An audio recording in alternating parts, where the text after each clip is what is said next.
subscribe now and press the bell icon. Never miss an update.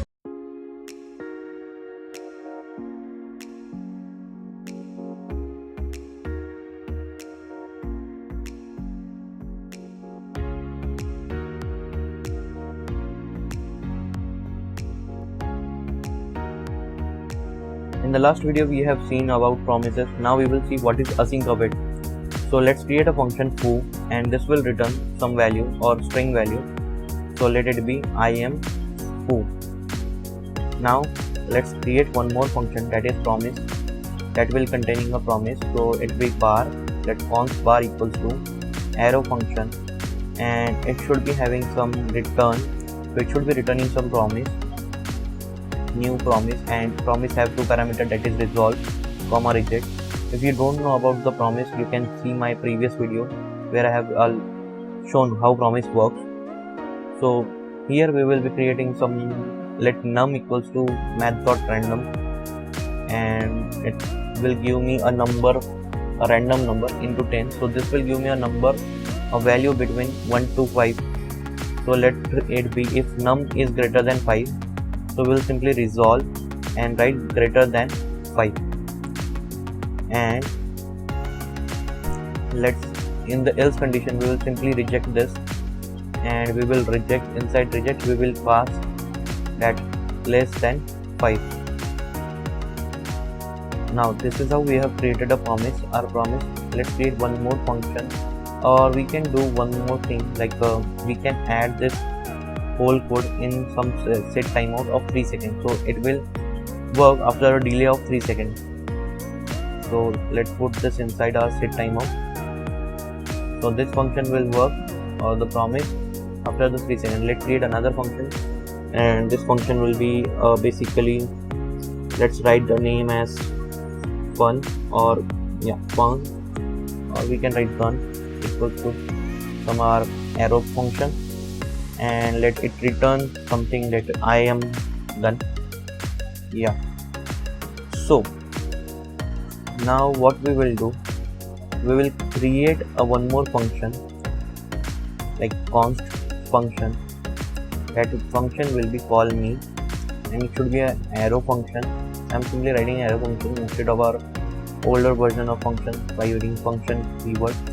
So let foo is equals to foo. So whatever the value which is returned by foo function will be stored in this foo's variable. So let console.log foo's, then let bars equals to bar. We'll simply call this function bar, and let console.log this bars.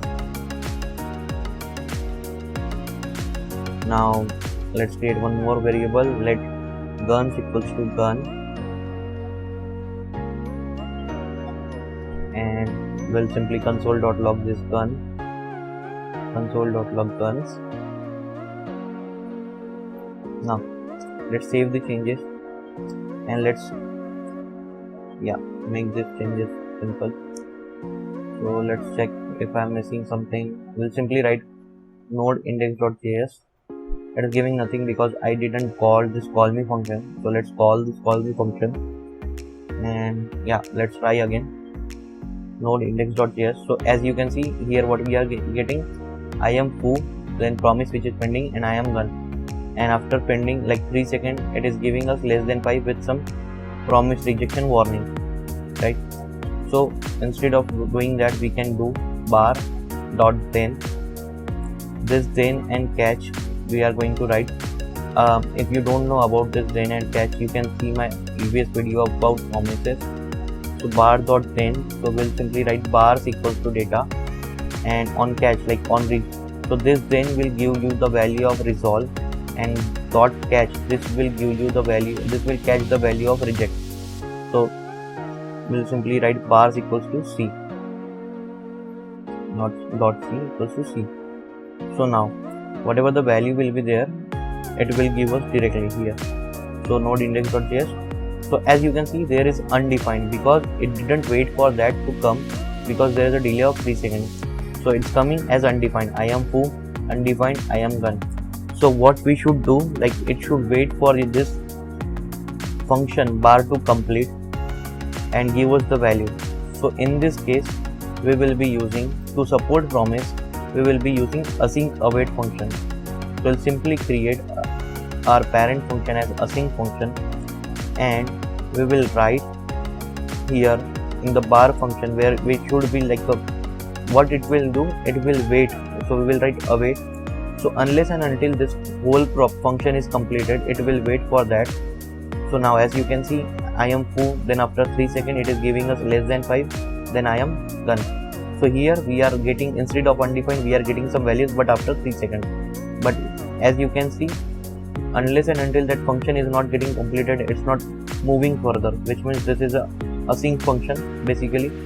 So now here you can see the value is greater than 5. We'll try to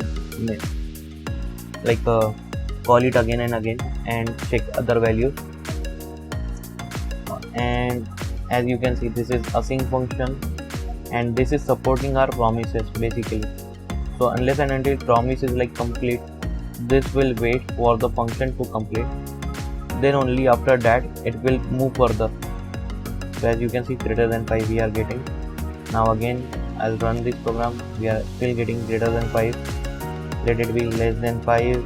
Yeah, so less than 5. So this is how async await works in our JavaScript, and this basically supports our promises.